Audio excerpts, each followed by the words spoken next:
Pada pagi ini, hari Sabtu tanggal 21 Juni 2025, di Istana Apostolik Vatikan, Paus Leo ke-14 menerima audiensi para anggota parlemen dalam rangka Yubileum para pemerintah. Saya bagikan pidato beliau kepada para hadirin dalam pertemuan tersebut.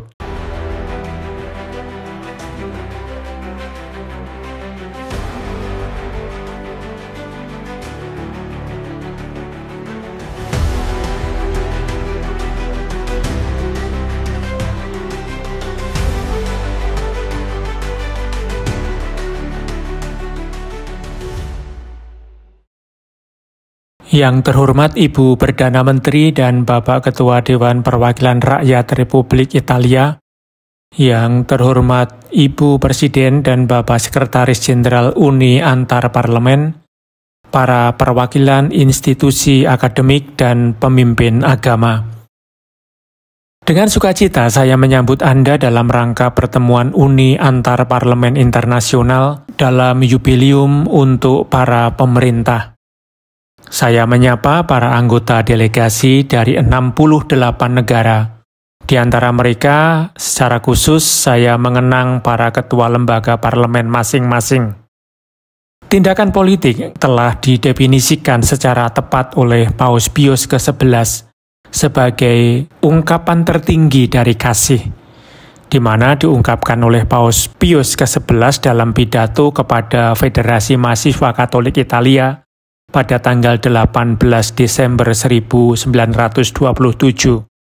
Dan memang jika dilihat sebagai pelayanan bagi masyarakat dan kebaikan bersama, politik tampak sebagai karya kasih Kristiani.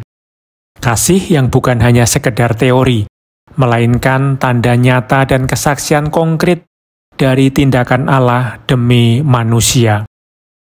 Maka pagi ini saya ingin berbagi 3 pemikiran yang saya anggap penting dalam konteks budaya kita saat ini.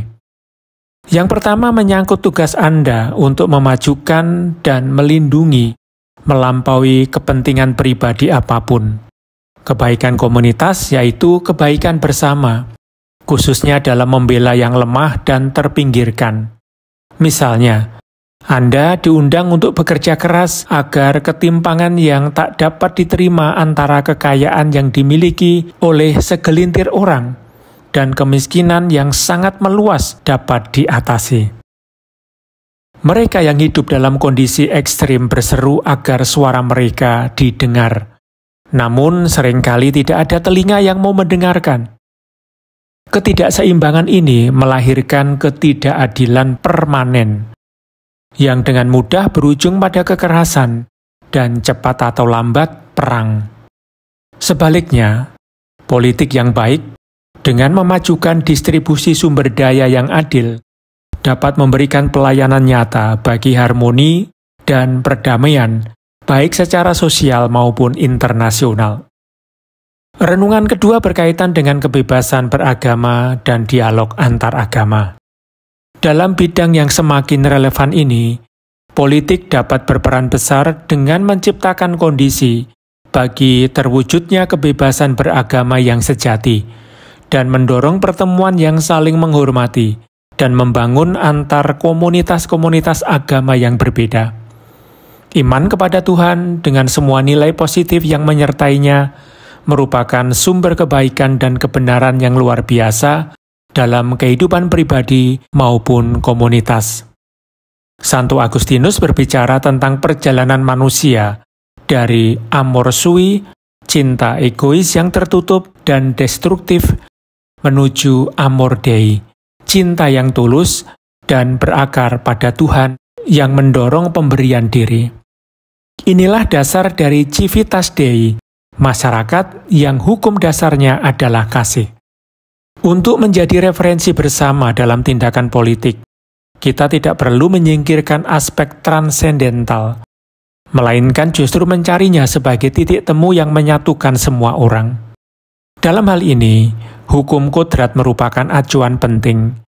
Hukum yang tidak ditulis oleh tangan manusia, tetapi diakui berlaku secara universal dan sepanjang masa yang berdasarkan pada alam itu sendiri. Cicero telah menjadi penafsir otoritatif dari hukum ini, dan dalam De Republica ia menulis, "Hukum kodrat adalah akal budi yang lurus, selaras dengan alam, universal, konstan, dan abadi, yang dengan perintahnya mengajak kepada kewajiban dan dengan larangannya menjauhkan dari kejahatan. Tidak seorang pun boleh mengubah hukum ini, menghapusnya, atau membebaskan diri darinya, baik oleh senat maupun rakyat. Tidak ada hukum di Roma, di Athena, sekarang maupun nanti. Hanya ada satu hukum abadi dan tak berubah yang mengatur semua bangsa sepanjang zaman." Hukum kodrat ini menjadi kompas dalam legislasi dan tindakan, khususnya dalam persoalan etika yang kini jauh lebih mendesak, menyentuh ranah pribadi dan batin manusia. Deklarasi Universal Hak Asasi Manusia yang diadopsi dan diumumkan oleh PBB pada tanggal 10 Desember 1948, kini telah menjadi bagian dari warisan budaya umat manusia. Teks ini yang tetap relevan dapat sangat membantu dalam menempatkan pribadi manusia dalam integritasnya yang tak dapat diganggu-gugat sebagai fondasi pencarian kebenaran, demi mengembalikan martabat kepada mereka yang merasa tidak dihormati dalam hati nurani dan nilai hidup mereka. Pertimbangan ketiga tentang kecerdasan buatan atau AI. Perkembangan ini tentunya akan sangat membantu masyarakat, asalkan penggunaannya tidak mengorbankan identitas, martabat, dan kebebasan dasar manusia. AI harus menjadi alat demi kebaikan manusia, bukan untuk merendahkannya atau menjadikannya kalah. Ini adalah tantangan besar yang memerlukan perhatian serius dan pandangan jauh ke depan demi merancang gaya hidup yang sehat, adil, dan aman di tengah lanskap baru ini, terutama bagi generasi muda. Kehidupan pribadi jauh lebih berharga daripada algoritma, dan relasi sosial memerlukan ruang manusiawi yang jauh lebih luas daripada kerangka terbatas yang dapat dibuat oleh mesin tanpa jiwa. AI meskipun mampu menyimpan jutaan data dan menjawab banyak pertanyaan dalam sekejap, tetapi memiliki memori statis yang tak sebanding dengan memori manusia yang kreatif, dinamis, dan generatif, mampu menyatukan masa lalu, masa kini, dan masa depan dalam pencarian makna yang hidup dan subur sesuai dengan implikasi etis dan eksistensialnya. Politik tidak bisa menutup mata terhadap tantangan besar ini. Sebaliknya, politik justru dipanggil untuk menjawab kebutuhan masyarakat yang memandang budaya digital baru ini dengan campuran harapan dan kekhawatiran. Santo Yohanes Paulus II dalam yubileum tahun 2000 mengajak para politisi untuk meneladani dan berlindung pada Santo Thomas More.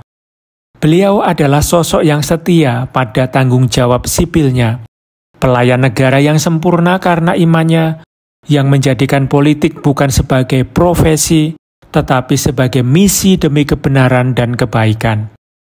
Ia mendedikasikan pelayanan publiknya bagi pribadi manusia, terutama yang lemah dan miskin, menyelesaikan konflik sosial dengan keadilan tinggi, melindungi keluarga dan memperjuangkannya dengan gigih, memajukan pendidikan menyeluruh bagi kaum muda.